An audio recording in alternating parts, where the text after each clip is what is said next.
성도 여러분들 안녕하십니까? 에스라의 나무 강단에서 운영하는 2025년 제1기 안교교과 해설 제13과입니다. 마지막 과죠. 제목은 사랑은 율법의 완성이라 입니다. 먼저 기억절 말씀을 보시겠습니다. 피차 사랑의 빚 외에는 아무에게든지 아무 빚도 지지 말라. 남을 사랑하는 자는 율법을 다 이루었느니라. 로마서 13장 8절입니다. 외국의 어느 작은 시골 교회에서 있었던 이야기입니다. 교회에 책임이 있는 지도자 한 사람이 인터넷 음란물을 수집하고 아내를 폭행한 혐의로 경찰에 체포되어서 조사까지 받은 사건으로 물의를 일으킨 적이 있었습니다. 주변의 주민들도 다 아는 사건이 되었습니다. 그 일로 교회 직원회가 이 문제를 다루게 되었는데 그 중에 어떤 사람은 하나님이 사랑이신데 우리가 어떻게 그분을 징계할 수 있느냐며 반대 의견을 표했다고 하는 것입니다. 그 와중에 그 당사자는 자신은 하나님께 참회했고 교회 지도자로서의 직분을 여전히 감당할 수 있다고 주장하고 있었습니다. 하지만 그는 여전히 그 잘못된 습성을 버리지 못하고 있었던 상황입니다.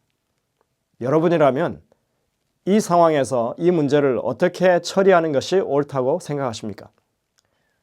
사랑이라고 하는 것은 우리가 사람을 대하는 자세의 핵심이 되어야 하는 것입니다. 특히 잘못을 저지른 사람을 대할 때는 더욱 그렇습니다. 자비는 사랑의 핵심이고 이웃을 사랑하는 것은 율법을 완성하는 것이라고 이렇게 분명하게 말씀하고 있습니다. 그렇다고 해서 여전히 잘못을 행하는 것을 묵인해 주는 것이 과연 사랑일까요? 히브리서 12장 8절에 이렇게 말씀합니다. 주께서 그 사랑하는 자를 징계하시고 그가 받아들이시는 아들마다 채찍질 하심이라 하였으니. 또 잠언 13장 24절에도 이렇게 말씀합니다. 매를 아끼는 자는 그의 자식을 미워함이라. 자식을 사랑하는 자는 근실히 징계하느니라. 이렇게 말씀합니다. 우리가 진정으로 사랑한다면 잘못한 것을 두고 오냐오냐 해주면 안 되는 것입니다. 처벌을 해서라도 잘못된 것을 바로잡아 주는 것이 사실은 진정한 사랑에 속하는 일이죠. 사랑이 참으로 율법의 완성이라면 우리는 율법을 사랑과 관계없는 다른 것으로 이해하거나 사랑과 율법을 분리해서 생각하지 않도록 주의해야 하는 것입니다. 성경에서는 사랑과 율법이 함께하는 것으로 계속해서 말하고 있습니다. 거룩한 율법의 제정자이신 하나님 자신이 사랑이시기 때문에 그분의 법은 사랑의 법입니다. 엘렌 화이트가 말한 것처럼 하나님의 율법은 하나님의 성품의 사본입니다. 하나님의 율법은 추상적인 이론을 모아놓은 것이 아니라 우리의 번영을 위해서 주신 실제적인 명령과 지침입니다. 하나님의 율법은 그 자체로 하나님의 사랑의 표현인 것입니다. 일요일 소재로 가겠습니다. 사랑의 법. 하나님의 법은 추상적인 원칙이 아니라고 했죠. 하나님의 율법은 관계가 어떠해야 함을 우리에게 말해주고 있는 것입니다. 이것은 십계명에서 분명하게 드러나고 있습니다. 십계명은 하나님과 사람 사이의 관계, 그리고 사람과 사람 사이의 관계를 지배하고 있는 사랑의 원칙입니다. 그 기본 원칙은 에덴 동산에서부터 이미 존재해 왔죠. 개신교 일각에서 십계명은 모세 때 와서야 주어진 것이라고 주장하지만 그것은 잘못된 이해입니다. 그럼 모세 이전에는 하나님의 백성들에게 도덕법이 없었다는 말일까요? 살인이나 절도, 간음에 관한 이런 법률은 함무라비 법전 같은 사회법을 따르고 있었다가 모세 때 십계명이 반포될 때 하나님의 백성들이 그제서야 오늘과 같은 그런 도덕법을 가지게 되었단 말입니까? 십계명이 함무라비 법전에서 차용된 그런 도덕법일까요? 그것은 말도 안 되는 그런 주장입니다. 하나님께서 이삭을 만나 아브라함에 대해서 이야기하실 때 이렇게 말씀하십니다. 이는 아브라함이 내 말을 순종하고 내 명령과 내 계명과 내 율례와 내 법도를 지켰음이라. 성문법으로 존재하지는 않았더라도 하나님의 백성들에게 이방인들보다 훨씬 더 높은 도덕적 기준이 있었던 것이 분명한 것입니다. 아브라함은 분명히 일반적인 도덕법을 포함해서 안식일도 지킨 그런 사람이고 11조도 드리는 신앙이었습니다. 그래서 하나님은 그가 하나님의 명령과 계명과 율례와 법도를 지키는 사람이었다고 이렇게 보증하고 계신 것입니다. 개신교 내에서 모세 때 와서야 이런 도덕법이 주어졌다고 하는 근본적인 이유는 단지 안식일 때문입니다. 안식일은 창조 기사에만 나오고 그리고 모세 때까지는 나오지 않습니다. 그래서 안식일은 모세 때부터 지켜진 것이라고 하는 논리를 펼치려고 그렇게 주장하는 것입니다. 하지만 안식일을 부정하려면 다른 도덕률의 존재도 함께 부정해야만 그 논리가 성립됩니다. 하나님의 율법은 하나님과 인간 사이뿐만 아니라 인간과 인간 사이의 관계를 떼어놓고서는 존재하기 어렵습니다. 창조주일부터 시내산까지 안식일에 대한 언급이 없다고 해서 안식일을 지키지 않았다는 말이 아닌 것입니다. 오히려 그 반대죠. 너무나 당연히 이것을 지켜왔기 때문에 언급하지 않아도 되는 것입니다. 우리는 이것을 침묵의 논증이라고 말합니다.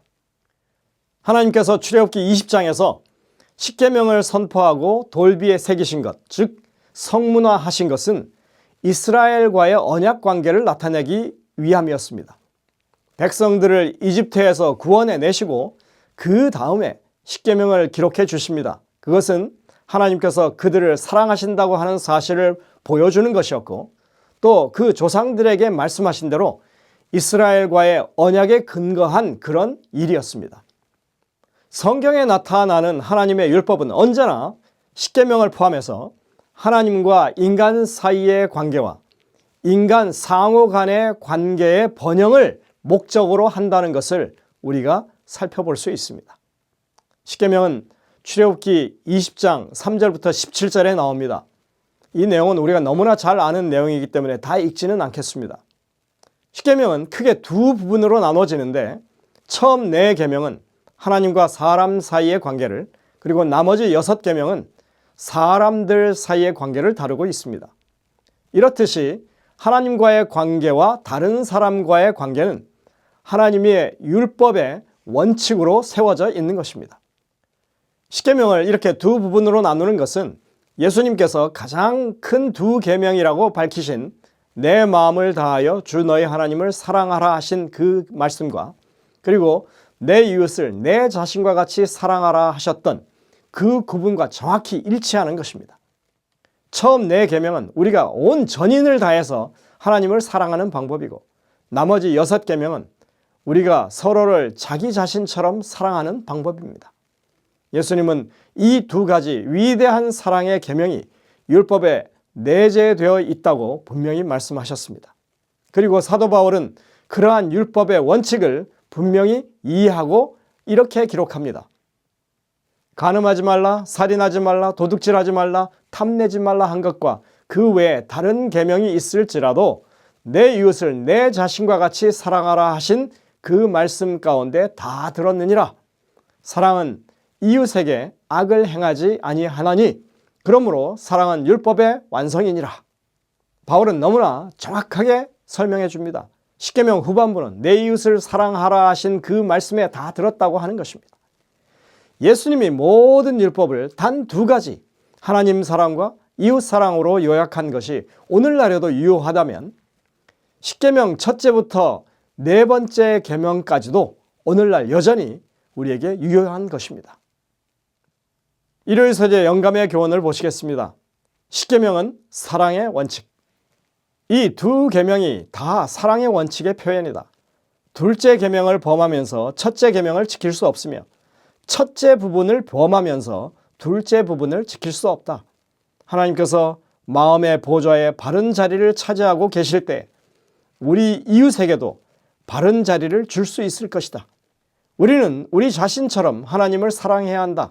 그리고 우리가 하나님을 최고로 사랑할 때만 우리 이웃을 공평하게 사랑할 수 있다. 시대의 소망 607쪽입니다. 월요일 소지입니다. 율법은 거룩하고 의롭고 선하다. 사랑은 하나님의 율법의 기초입니다. 다시 말해 율법의 정신입니다. 하나님께서 스스로 율법을 지키실 때 그분은 사랑을 지키시는 것입니다. 이것이 바로 예수께서 죄인을 구원하시기 위해 이 땅에 오셔서 죽으신 이유이고 율법을 지키시면서 동시에 은혜를 베푸실 수 있었던 이유이기도 합니다. 따라서 예수님은 자기도 의로우시며 또 믿는 자를 의롭다 하실 수 있으셨습니다. 이 얼마나 놀랍고 실제적인 사랑의 표현입니까? 율법은 구속의 경륜이 진행된다고 해서 무효화되지 않습니다. 오히려 더 굳건해진 것입니다. 로마서 6장 1절부터 3절과 로마서 7장 7절부터 12절을 읽어보시면 좋겠습니다. 이 구절들은 율법, 특히 그리스도께서 죽으신 이후에 율법의 위치에 대해서 말하고 있습니다. 그런즉 우리가 무슨 말을 하리요? 은혜를 더하게 하려고 죄에 거하겠느냐? 그럴 수 없느니라. 죄에 대하여 죽은 우리가 어찌 그 가운데 더 살리요? 로마서 7장 7절부터 12절입니다. 그런즉 우리가 무슨 말을 하리요? 율법이 죄냐? 그럴 수 없느니라. 그러나 죄가 기회를 타서 계명으로 말미암아 내 속에서 온갖 탐심을 이루었나니 이는 율법이 없으면 죄가 죽은 것임이라. 전에 율법을 깨닫지 못했을 때에는 내가 살았더니 계명이 이름에 죄는 살아나고 나는 죽었도다. 생명에 이르게 할 그 계명이 내게 대하여 도리어 사망에 이르게 하는 것이 되었도다. 죄가 기회를 타서 계명으로 말미암아 나를 속이고 그것으로 나를 죽였는지라. 이로보건대 율법은 거룩하고 계명도 거룩하고 의로우며 선하도다. 하나님께서 원하시는 정의, 공의를 실현하기 위해서 주어진 이 율법에 대해서 바르게 깨우친다면 이 율법은 결코 폐하거나 무시될 수 없다고 하는 것을 우리가 알 수 있는 것입니다. 어떤 사람들은 은혜와 구원이 우리를 정죄하는 율법을 폐지한다고 그렇게 말하지만 바울은 은혜를 더하기 위해서 죄 가운데 계속 머물러서는 안 된다고 분명히 밝힙니다. 오히려 믿음으로 그리스도 안에 있는 사람들은 그의 죽으심과 합하여 침례를 받았기 때문에 죄에 대해서는 죽고 그리스도에 대해서는 산 것으로 여겨야 한다고 가르치고 있습니다. 하나님의 율법은 악한 것이 아닙니다. 율법은 다른 무엇보다도 죄와 우리의 죄된 본성을 우리에게 분명하게 드러내주는 그런 역할을 하는 것입니다.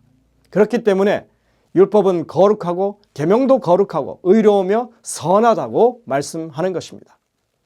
오직 율법만이 우리에게 그리스도로 말미암은 구원과 구속이 절실히 필요하다고 하는 사실을 보여주고 있습니다. 따라서 우리는 믿음으로 말미암아 율법을 파괴하지 않고 도리어 율법을 굳게 세워야만 하는 것입니다. 그리스도는 율법을 없애기 위해 오신 것이 아닙니다. 도리어 율법과 선지자들, 구약 성경을 통해서 우리에게 약속하신 모든 것을 성취하기 위해서 오셨다고 하셨습니다. 따라서 그분은 천지가 없어지기 전에는 율법의 1.1획도 결코 없어지지 아니할 것이라고 분명히 선언하셨습니다. 월요일 소재 영감의 교훈입니다. 율법의 특성들. 여호와의 율법을 약화시키거나 강화시킬 수 있는 것은 아무것도 없다. 이는 과거에도 그랬고 현재도 그러하다. 이는 항상 거룩하고 의롭고 선하고 완전했으며 또한 앞으로도 항상 그럴 것이다. 이는 폐지되거나 변할 수 없다. 이를 존중하거나 모욕하는 것은 다만 사람들의 말에 불과하다. 선지자왕 625쪽입니다. 그렇죠. 사람들이 아무리 외면하고 아니라고 해도 하나님의 율법은 건재합니다. 하나님의 사랑과 정의, 그 율법에 기초한 사랑과 정의는 인간 구원의 시작과 끝입니다. 이 둘은 분리될 수 없고 율법을 범한 인간을 구원해내서 그가 하나님의 사랑에 반응해서 율법에 온전하게 자원하여 순종하도록 하는 것이 구속의 경륜이기 때문에 우리는 그것을 확고하게 주장할 수 있는 것입니다. 화요일 소지로 가겠습니다. 율법과 은혜. 지금까지 우리가 살펴본 바에 따라 율법과 은혜는 서로 대립하지 않습니다. 율법과 은혜는 하나님의 사랑과 공의에 의해서 각각 다른 기능을 수행하는 것입니다. 고대 이스라엘 사람들이라면 율법과 은혜를 이렇게 갈라놓고 대조하는 것을 매우 당황스럽게 여겼을 것입니다. 그들은 하나님께서 율법을 주신 것 그 자체를 하나님께서 은혜를 베푸신다고 하는 위대한 표현으로 여겼습니다. 이스라엘의 주변 국가의 신들은 변덕스럽고 전혀 예측할 수 없는 그런 신들이었기 때문에 사람들은 신이 무엇을 원하고 무엇이 그들을 기쁘게 할 것인지를 알 수가 없었습니다. 하지만 성경의 하나님은 당신의 백성에게 그분을 기쁘게 하는 것이 무엇인지 매우 분명하게 가르치고 있습니다. 하나님을 기쁘시게 하는 것은 바로 자원하는 순종입니다. 그것은 개인적으로나 집단적으로나 하나님의 모든 백성의 궁극적인 유익을 위해서 그렇게 하신 것입니다. 그러나 율법은 그 자체로서는 우리를 죄에서 구원하거나 사람의 마음을 변화시킬 수 없습니다. 우리는 죄된 본성을 타고났기 때문에 영적으로 새 마음을 받아야 하는 것입니다. 예레미야 31장 31절부터 34절을 여러분들 읽어보시기 바랍니다. 이것은 우리에게 새 마음을 주시겠다는 하나님의 약속에 관한 말씀입니다. 그리고 이 구절들을 요한복음 3장에 이 니고데모를 만나신 예수님께서 거듭남에 대해서 말씀하신 그 말씀과 비교해 보시길 바랍니다. 여호와의 말씀이니라. 보라, 날이 이르리니 내가 이스라엘 집과 유다 집에 새 언약을 맺으리라. 이 언약은 내가 그들의 조상들의 손을 잡고 애굽 땅에서 인도하여 내던 날에 맺은 것과 같지 아니할 것은 내가 그들의 남편이 되었어도 그들이 내 언약을 깨뜨렸음이라. 여호와의 말씀이니라. 그러나 그날 후에 내가 이스라엘 집과 맺을 언약은 이러하니 곧 내가 나의 법을 그들의 속에 두며 그들의 마음에 기록하여 나는 그들의 하나님이 되고 그들은 내 백성이 될 것이라. 여호와의 말씀이니라.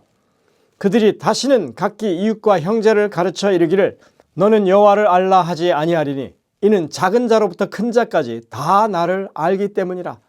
내가 그들의 악행을 사하고 다시는 그 죄를 기억하지 아니하리라. 여호와의 말씀이니라. 십계명은 하나님께서 직접 돌판에 친수로 새겨주셨습니다. 하지만 하나님의 백성의 마음 가운데도 그 율법이 기록되어야만 했습니다. 의인의 입은 지혜로우며 그의 혀는 정의를 말하며 그의 마음에는 하나님의 법이 있으니 그의 걸음은 실족함이 없으리로다. 이 말씀에 의하면 하나님의 법은 마음에 두는 것입니다. 또한 사도 바울은 로마서 2장에서 할례는 마음에 하는 것이라고 잘라 말했습니다. 하나님의 사랑의 법은 사람의 외부에 있는 것이 아니라 우리 인격 자체에 내재되어야 한다고 하는 것을 말하고 있는 것입니다. 오직 하나님만이 인간의 마음에 당신의 법을 새기실 수 있고 그분은 언약한 백성을 위해서 그렇게 하겠다고 약속하셨습니다. 히브리서에서는 이것을 그리스도께서 이 땅에 오셔서 이루신 일이라고 분명하게 말하고 있습니다. 또 주께서 이르시되 그날 후에 내가 이스라엘 집과 맺을 언약은 이것이니 내 법을 그들의 생각에 두고 그들의 마음에 이것을 기록하리라. 나는 그들에게 하나님이 되고 그들은 내게 백성이 되리라. 예레미야 31장에 있는 말씀을 인용한 말씀입니다. 하나님의 법이 우리 마음 가운데 새겨진다고 하는 것은 무엇을 의미할까요? 그것은 우리가 정말 하나님의 은혜로 말미암아 구원 얻는다고 하는 것을 이제 믿음 가운데서 온전히 이해한다고 하는 것을 의미하는 것입니다. 율법을 지키는 것으로는 자신을 구원할 수 없습니다. 구원은 오직 하나님의 은혜를 통해서 믿음으로 받는 것입니다. 이것은 우리 자신에게서 난 것이 아닙니다. 하나님의 선물입니다. 우리는 구원받기 위해서 율법을 지키는 것이 아니라 이미 구원받았기 때문에 하나님의 백성으로서 정말 마음에서 자원하여 율법을 지키는 것입니다.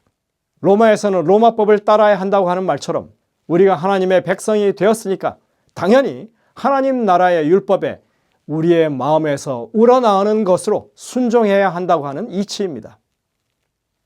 화요일의 영감의 교훈을 보시겠습니다. 은혜의 언약. 은혜의 언약은 에덴에서 처음으로 사람으로 더불어 맺어졌고 타락 후에 여인의 후손이 뱀의 머리를 상하게 하겠다는 하나님의 약속이 주어졌다. 이 언약은 모든 사람에게 용서를 제공하고 그리스도 안에 있는 믿음을 통하여 순종할 수 있도록 돕는 하나님의 은혜를 제공했다. 그것은 또 하나님의 율법에 대한 충성을 조건으로 그들에게 영생을 약속했다. 그리하여 족장들은 구원의 소망을 갖게 되었다. 부조와 선지자 370쪽. 수요일 소지입니다. 사랑은 율법의 완성이라. 사랑과 율법의 관계는 아무리 강조해도 지나치지 않습니다. 성경은 사랑하는 것이 율법을 이루는 것이라고 분명히 말합니다. 이 얼마나 확고한 선언입니까? 바울은 우리가 이미 읽었던 말씀처럼 남을 사랑하는 사람은 율법을 다 이루었다고 가르치면서 십계명의 마지막 6계명을 나열한 후에 이 모든 것이 내 이웃을 자신과 같이 사랑하라 하신 그 말씀 가운데 다 들었다고 선언합니다. 바울은 사랑은 율법의 완성이라고 분명하게 가르칩니다. 갈라디아서 5장 14절은 온 율법은 내 이웃 사랑하기를 내 자신과 같이 하라 하신 한 말씀에서 이루어졌다고 그렇게 반복해서 강조하고 있습니다. 그렇다면 율법을 이루는 사랑은 어떤 사랑일까요? 그런 사랑은 어떤 모습으로 나타날까요? 우리는 이미 그 해답을 압니다. 이번 교과를 통해서 우리는 하나님의 율법에 순종한다는 것이 무엇을 의미하는지에 대해서 이제껏 우리가 잘못 생각해 왔던 것을 바로 잡으려는 것처럼 계속 반복해서 강조하는 것을 봐왔습니다. 그것은 다름 아닌 이웃 사랑입니다. 마태복음 23장 23절 24절에서 예수님은 바리새인들과의 대화에서 율법에 더 중요한 것이 무엇인지를 말씀하셨습니다. 우리는 이것에 대해서 신명기 5장 12절부터 15절과 이사야 58장 13절 14절을 읽어보면서 비교해야 합니다. 이 구절들은 특히 이 율법, 안식일 계명을 포함한 이 율법과 정의와 구원에 대해서 하나님이 무엇을 원하시는지 보여주고 있습니다. 화 있을진저 외식하는 서기관들과 바리새인들이여, 너희가 박하와 회향과 근채의 11조는 들이되 율법에 더 중한 바 정의와 긍휼과 믿음은 버렸도다. 그러나 이것도 행하고 저것도 버리지 말아야 할지니라. 맹인된 인도자여, 하루살이는 걸러내고 낙타는 삼키는도다. 예수님은 율법에 더 중한 바를 정의와 긍휼과 믿음이라고 하십니다. 다시 말해서 율법을 지킨다고 하는 것은 정의가 실현되고 그리고 긍휼이 드러나는 것을 말한다고 하는 것입니다. 이것을 모르면 말씀을 보는 것 자체에 큰 문제가 있습니다. 왜냐하면 말씀을 봐도 그것이 무엇을 의미하는지 보지 못하는 맹인과 같기 때문에 그렇습니다. 특히 안식일 계명과 관련해서 우리는 성경이 말하는 안식일 그 자체가 구원과 정의와 밀접하게 연결되어 있음을 알 수 있습니다. 신명기 5장에서의 안식일 계명은 하나님께서 이스라엘 백성들을 애굽에서 구원하신 것에 그 근거를 두고 있습니다. 그것은 안식일이 창조의 기념일 뿐만 아니라 노예 생활에서 이제 압제로부터 구원받은 구원의 기념일인 것을 의미하는 것입니다. 그리고 이사야 58장에서는 분명하게 말합니다. 안식일을 자신을 즐겁게 하는 일에서 돌이켜서 하나님께서 기뻐하시는 일을 우리의 즐거움으로 삼으라고 그렇게 명령하고 있는 것입니다. 내 성일에 오락을 행하지 아니하고 이를 존귀히 여기라, 이렇게 말씀하고 있죠. 여기서 내 오락을 구하지 말라고 하는 말씀이 2번이나 반복됩니다. 이 오락은 오늘날 아이들이 즐겨 노는 그런 컴퓨터 오락이 아닙니다. 이 단어는 단지 기쁨을 의미하는 단어입니다. 그런데 이것은 다른 사람에게 유익을 가져다 주는 어떤 일, 나로 말미암아서 다른 사람이 얻는 기쁨을 의미하는 단어입니다.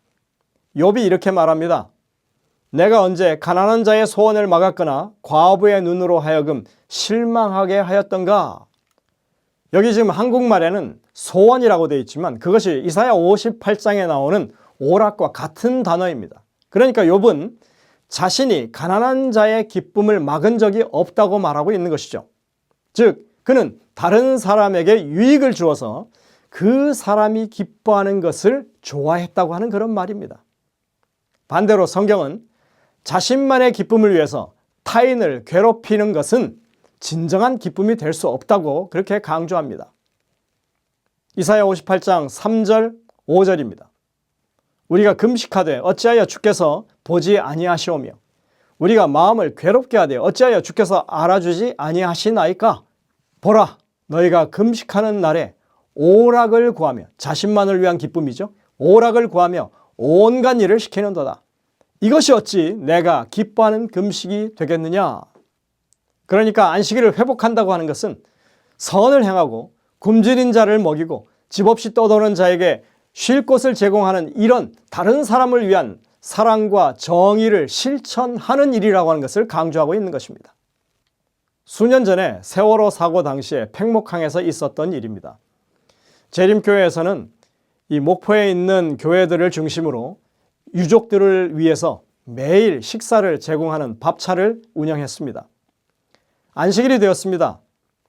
그래도 이 밥차는 쉬지 않고 계속 운영되었습니다. 이 봉사자들을 위해서는 오후에 따로 별도의 예배를 진행했습니다. 그런데 이 재림교회가 운영하는 밥차 옆에 안식일을 지킨다고 하는 또 다른 한 교단의 밥차가 있었습니다. 안식일에 그 밥차는 문을 닫았습니다. 그리고 거기에 공지문이 하나 붙어 있었습니다. 오늘은 안식일이라 쉽니다. 교우 여러분들은 이 상황을 어떻게 받아들이십니까? 근데 그 교단이 붙여놓은 공지문 아래 누군가가 이렇게 글을 적었습니다. 니들은 가라. 이웃의 고통과 절박한 필요를 차치하고 자신들의 종교적 의무만을 중시하는 그런 신앙을 이 사회가 거부한 것으로 볼 수 있는 대목입니다. 이사야 58장에 말하고 있는 진정한 안식일의 회복은 어떠해야 하는지 우리가 너무나 명확하게 이해할 수 있습니다. 이것은 안식일에 병자들을 고치신 예수님의 모본 가운데서도 우리가 그것을 분명하게 이해할 수 있는 것입니다. 영감의 교훈입니다. 사랑은 율법의 완성이다. 하나님의 율법은 바로 그 본질상으로 불변이다. 그것은 율법의 창시자이신 하나님의 뜻과 품성을 나타낸다. 하나님이 사랑이시므로 그분의 율법도 사랑이다. 율법의 두 가지 큰 원칙은 하나님께 대한 사랑과 사람에 대한 사랑이다. 사랑은 율법의 완성이다. 하나님의 품성은 의와 진리이며 그의 율법의 본질도 마찬가지다. 시편 기자는 주의 법은 진리로소이다. 주의 모든 계명이 의로우시다고 말하고 있다. 각시대의 대쟁투 467쪽입니다. 목요일 서지입니다. 무엇보다 서로 사랑하라. 사랑이 율법의 완성이라면 단순히 잘못된 일을 그치는 것만으로는 온전히 하나님의 율법을 지켰다고 그리고 그것이 완성됐다고 할 수 없는 것입니다. 성경에 거듭 강조하는 사랑의 율법은 우리에게 악을 행하지 말라고 명령할 뿐만 아니라 다른 사람들, 즉 교인만이 아닌 참된 그리스도인의 증거를 절실히 필요하는 온 세상 사람들을 향해서 하나님의 사랑을 나타내는 행동을 하라고 촉구하는 것입니다. 야고보서 2장 1절부터 9절을 읽어보시면 교회에서조차 세상처럼 그렇게 차별 대우하는 경향이 있다고 하는 것을 지적합니다. 부자가 교회에 오면 좋은 자리를 내주고 가난한 자가 들어오면 신경도 쓰지 않고 오히려 무시한다는 것입니다. 예전에 어떤 설문조사에 따르면 젊은이들이 교회를 떠나는 이유 중에 하나가 교회가 세상의 기준을 따른다고 하는 것 때문이었다고 합니다. 가난하고 외면받는 소외계층들을 돌보고 배려하는 것이 성경이 강조하는 명령이라고 하는 것을 우리가 직시해야 할 것입니다. 야고보서 2장 9절에는 결론적으로 이렇게 말씀하고 있습니다. 만일 너희가 사람을 차별하여 대하면 죄를 짓는 것이니 율법이 너희를 범법자로 정죄하리라. 야고보는 사회의 불의를 강력하게 비난하면서 특히 가난한 자를 업신 여기는 것과 일부 부유한 사람들의 자행하는 억압을 지적하고 있습니다. 그런 다음에 이웃을 사랑하라는 율법을 강조하면서 이것을 행하면 잘하는 것이라고 그렇게 말합니다. 엘렌 화이트는 이렇게 그것을 표현하고 있습니다. 사람에 대한 사랑은 하나님의 사랑이 이 땅을 향하여 나타나는 것이다. 영광의 왕께서 우리와 하나가 되신 것은 이 사랑을 우리에게 심고 우리로 한 가족의 자녀가 되게 하기 위함이었다. 그리고 내가 너희를 사랑한 것 같이 너희도 서로 사랑하라는 그리스도의 고별의 말씀이 성취될 때 그분, 곧 그분이 세상을 사랑하신 것처럼 우리가 세상을 사랑할 때 우리에게 주신 그분의 사명이 성취된다. 우리 마음속에 하늘이 있기 때문에 우리는 하늘에 적합한 자가 된다. 시대의 소망 641쪽입니다. 그리스도께서 세상을 사랑하신 것처럼 우리가 세상을 사랑할 때 우리는 하늘에 합당하게 된다고 말합니다. 예수님을 따르는 자가 된다고 하는 것이 무엇을 의미하는지에 대한 가장 강력한 표현입니다. 예수님은 제자들에게 내가 너희를 사랑한 것 같이 너희도 서로 사랑하라고 명하셨습니다. 주님은 또 이렇게 선포하십니다. 너희가 서로 사랑하면 이로써 모든 사람이 너희가 내 제자인 줄 알 것이다. 영감의 교훈입니다. 새 계명. 그리스도께서 그들을 사랑하신 것처럼 그들이 서로 사랑하지 않았기 때문에 이 계명이 제자들에게 새로운 것이었다. 새로운 이념과 충동이 그들을 지배해야 하였으며 새로운 원칙이 그들로 말미암아 실행되어야 하였으며 그분의 생애와 죽음을 통하여 그들이 사랑에 대한 새로운 개념을 받아들여야 된다는 사실을 예수님께서는 아셨다. 서로 사랑하라는 명령은 그리스도의 자아 희생의 빛 가운데서 한 새로운 의미를 가졌다. 시대의 소망 677쪽입니다. 금요일 소지입니다. 더 깊은 연구를 위해. 여기에서는 시대의 소망 70장인 내 형제 중에 지극히 작은 자를 읽어보라고 하면서 몇 인용구를 지금 인용하고 있습니다. 다른 사람들을 섬기는 자들은 목자장의 섬김을 받게 될 것이다. 그들은 자극적인 오락이나 저희 생애의 어떤 색다른 것을 바라지 않을 것이다. 가장 큰 흥미의 화제는 멸망하여 가는 영혼들을 어떻게 구원할 것인가 하는 것이 될 것이다. 친교는 유익한 것이 될 것이다. 구주께 대한 사랑이 마음을 연합하게 될 것이다. 여러분들, 우리가 이러한 사랑을 할 수 있을까요? 그러나 엘렌 화이트는 이것에 대해서 아주 분명하게 우리에게 확인시켜주고 있습니다. 모세가 무지하고 훈련되지 않았으며 반역하는 백성을 위해 봉사하도록 부름받을 때 하나님께서는 내가 친히 가리라, 내가 내게 평안을 주리라고 약속하셨다. 그리고 그분은 내가 반드시 너와 함께 가리라고 약속하셨다. 이와 같은 약속은 괴로움과 고통을 당하는 그분의 자녀들을 위하여 그리스도를 대신하여 일하는 모든 사람에게도 주어진 것이다. 시대의 소망 641쪽입니다. 이 일은 하나님께서 계속해 오신 일입니다. 그리고 우리에게도 함께 가자고 초청하십니다. 여러분들도 그 초청에 응하게 되시기를 간절히 바랍니다. 부족한 사람이 한 기 동안 사랑과 공의의 하나님이라고 하는 주제로 교과 해설을 담당해 왔습니다. 개인적으로 이 방대한 주제를 다루면서 많은 것을 배울 수 있었습니다. 하나님께서 바라시는 백성의 삶이 하나님의 공의를 실현하는 것이라고 하는 것을 절실히 공감하게 됐습니다. 재림교회가 이 험난한 시기에 나아갈 방향을 제대로 밝혀주신 것이라고 생각합니다. 하나님께서 그 뜻을 실현하는 길에 늘 함께 하신다는 약속을 여러분들 믿게 되시기를 간절히 바랍니다. 다음 기회는 성경 예언을 연구하는 방법으로 암시, 형상, 상징이라고 하는 주제로 공부를 하게 될 것입니다. 교과 해설은 서울 진차사 교회를 섬기시는 이대영 목사님께서 수고해 주시겠습니다.